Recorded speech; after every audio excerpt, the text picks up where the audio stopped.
G'day, Andrew Derbidge from the Scotch Malt Whisky Society here in Australia, and you're watching a video called How to Get the Most Out of Your Dram. Now, let's get one thing clear from the start. This is not how to enjoy your dram. How to enjoy your dram is entirely up to you. If you want to add water to it, if you want to add ice to it, if you want to enjoy it with Coke, that's absolutely fine. It's your dram, you've paid for it. Do whatever you need to do or what you like to do in order to enjoy your dram. But this video is how to get the most out of your dram. And there's quite a distinction. Whiskey's not the cheapest drink in the world. It's a reasonable investment to buy yourself a bottle, and we believe it's very important that you get everything out of it, that all the goodness that's been put into that lovely bottle and that beautiful spirit is enjoyed to its fullest. And so in this little video, we're going to go through the main steps of whiskey appreciation and how to get the most out of your dram. This is the traditional whiskey tumbler.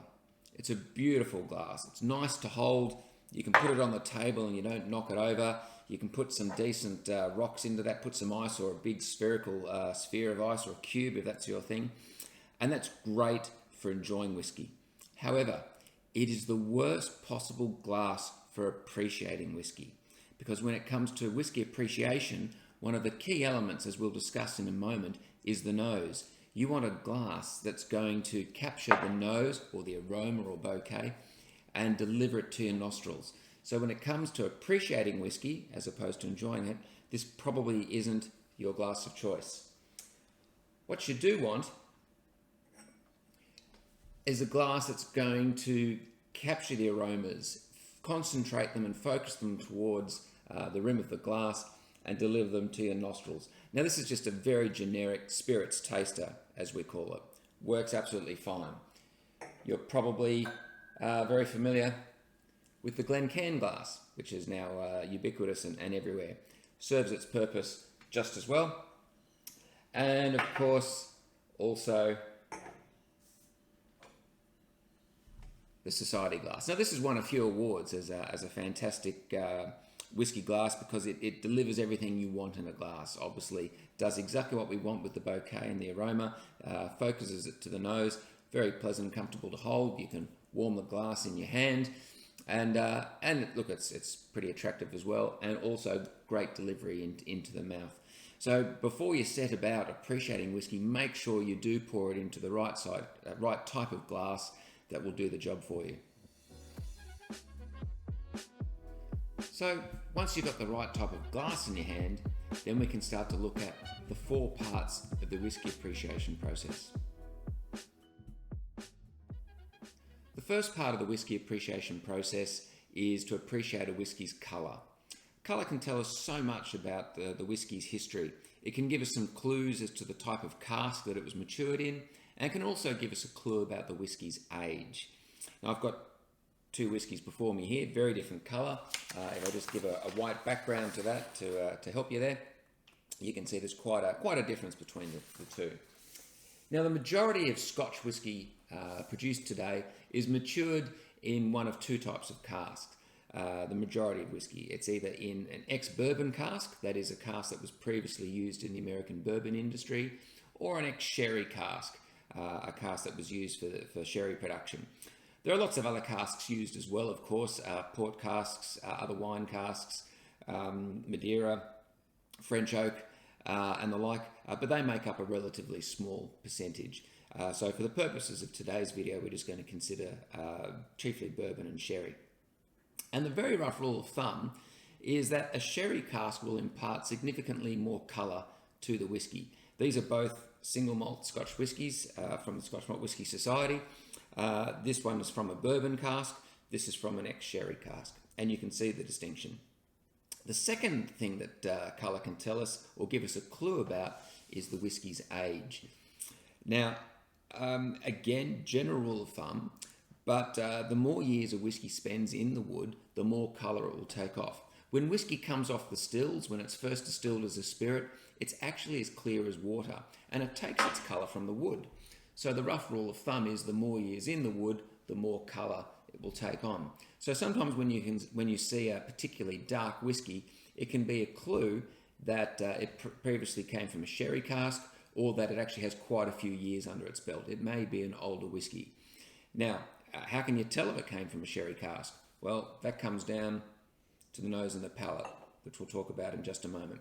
Now, there's one red herring in the industry, the one artificial ingredient that the Scotch whisky industry is allowed to use, and that is caramel colouring, in other words. So there are some brands and some bottles out there that use caramel to artificially darken the whiskey, or to get a consistency of colour from batch to batch. If you go down to your local bottle shop and you pick up a bottle of your favourite drop, the blender or the bottler who produces that wants it to be the same colour, batch in, batch out. So colouring is also used just to get consistency of colour. Now, it's important to note that the Scotch Malt Whisky Society does not add caramel to our whiskies. How it comes out of the cask is how it appears in your glass, and it's all natural. So colour is very important. Don't dismiss it. Anytime you pour yourself a dram, hold it up to the light, look at that colour, take it in, and try and interpret what you think you're drinking before you then start to engage your other senses, which is what we move on to next. The second part of the whisky appreciation process is the smell. That is appreciating the aroma, the bouquet, the scents coming out of your glass. Now, that's an important part of whisky appreciation, and it's worth just stating that, as you know, we have 4 primary tastes. 5 of you include umami, and yet we are capable of detecting, latest research from 2014 says 1 trillion different odours. There are 128 different odour molecules that can combine in so many different ways, and the permutations allow humans to experience up to 1 trillion scents. So as you can appreciate, there's a lot to be gained out of your glass. So the nose is a very important part of whisky appreciation, hence the reason we want to use a glass that's going to highlight and focus those aromas into our nostrils. So how do we do it?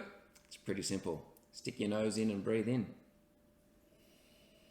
Now, try something for me. What I'd like you to do is pick up a glass, have a dram, and try smelling it with your mouth closed. It's a nice drop. Now, try that again with your mouth open this time. And when your mouth is open, you actually draw a much greater volume of the vapors into your nasal cavity, up past your olfactory nerve endings and receptors, and you're going to get a much stronger sense of the whiskey's aromas. Now, if a whiskey is tightly locked and you're not getting a lot out of it, there are some tricks you can do. You can add a few drops of water. We're going to talk about that in a moment. The other thing you can do is simply just warm the glass in your hand. And after a couple of minutes, that warmth will have increased the temperature of the liquid, which releases some other volatiles that are in the spirit and improves the nose that way.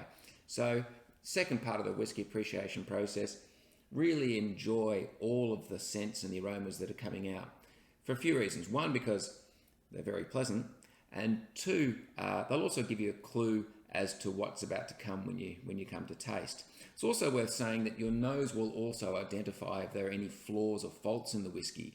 If there's anything untoward in there, if it's been in a contaminated cask, say a cask that's been tainted by sulfur, or anything, as I say, undesirable, it's usually your nose that's going to give that away to you. Happily, what I'm jamming right now is a very happy drop. So that's the second part, and we can now move on to part 3. The third part of the whisky appreciation process is the palate. Quite simply, what does it taste like, and what experience does it give to your mouth as you put it in and start to enjoy it? It's not just about the flavours, it's also about the textual experience as well. So we talk about mouthfeel. So I always say to people, when you're coming to a dram for the first time, first of all, just introduce yourself. Just, casually come up. You need to shake hands first before you go in for a big hug.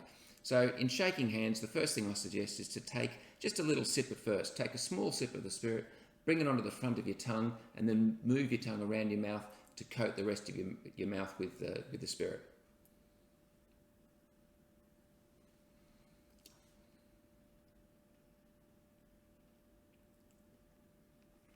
Lovely drop.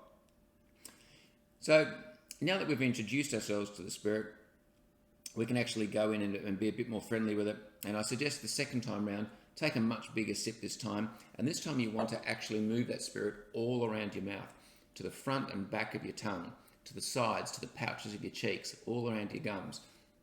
Really coat your mouth so that every part of your mouth and your palate and your taste buds can experience what's on offer.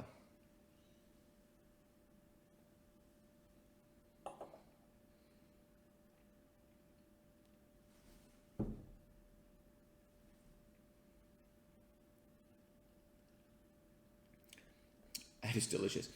Hold it for a good 5-10 seconds if you can, if the alcohol burn doesn't become too overpowering. And it's in that time when you can really start to take in the whiskey's flavours. Scotch whisky is made from barley. For me personally, I love to taste that barley malt and know that I'm drinking a malt whisky. You should also be looking for things like fruit. Does it offer some citrus? Citrus is a very common mark in many whiskies, or tropical fruit. You can also look for that grassiness or those floral herbaceous notes. And if it's a peated whiskey, you should be looking for the smoke and the peat and the earthiness that comes with peated whiskies. Those are the flavours. So you're also obviously taking in the flavours as you go through this. But the other aspect of it is the mouthfeel, the texture. Some whiskies can be very hot and fiery and aggressive. Some can be, and I don't like using the words, but can obviously be very smooth and soft and delicate and fragile. And a lot of that has to do with the character and quality of the spirit, and also whether it's been chill filtered.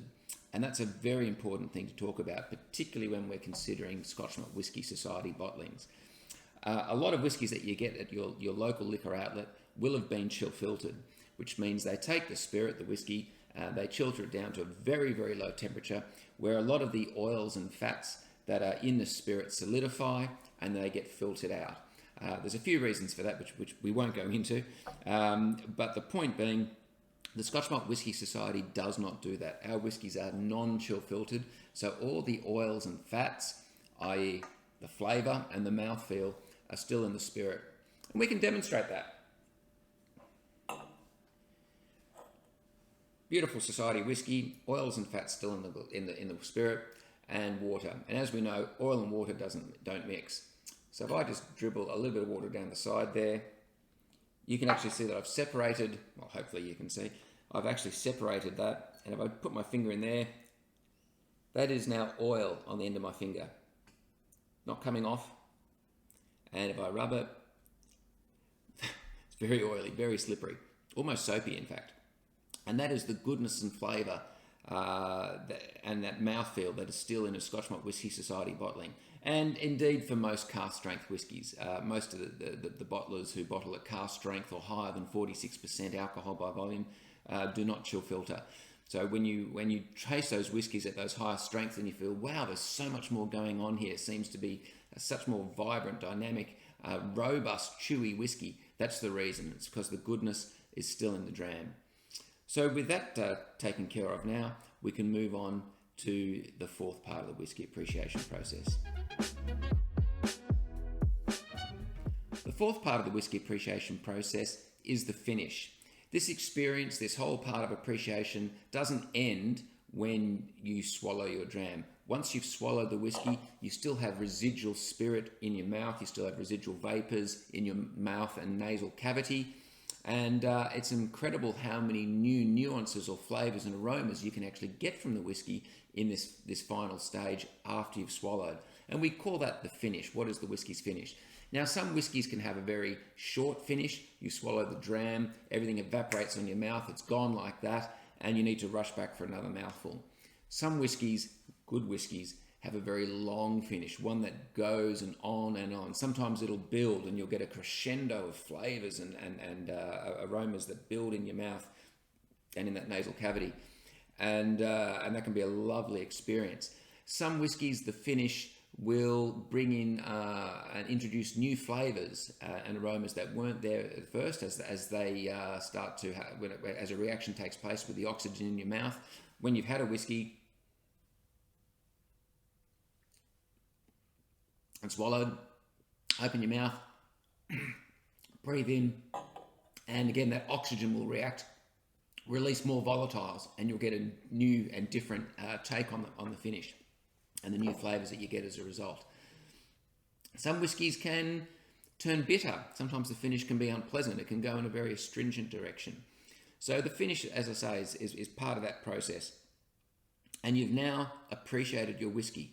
You've taken into account the colour, and you've taken on the clues that the whiskey may be giving you as to its provenance and what it was matured in. You've nosed it, and you've enjoyed the wonderful aromas that have come through. You've had a taste, you've put it on your palate, you've enjoyed the flavours and the textural experience that it's given you. And once you've swallowed it, you've enjoyed the finish and considered all the new things that it's brought to the experience. Colour, nose, palate, finish. The 4 parts of the whiskey appreciation process. And once you've gone through those, you've got everything you can out of the dram, and you've done the right thing by the whiskey, and importantly and hopefully the whiskey has done the right thing by you. Now, everything we've talked about so far has been enjoying the whiskey neat. That is straight out of the bottle. We haven't added water yet. And there's a bit to be said about adding water. Some whiskies will actually improve with water. Some will not. Some will actually deteriorate and go backwards very quickly. And it takes a bit of experience and knowledge to know which whiskies are likely to improve with water and which ones won't. And there's also, of course, personal preference as well. Something that has to be said is that if a whiskey is very hot, if it's high in alcohol and you're trying to nose and taste it, and the heat is just too much for you to bear, and you're not able to cope with it and take the most out of it, then clearly you need to add a few drops of water to bring it down to a strength that you're comfortable with.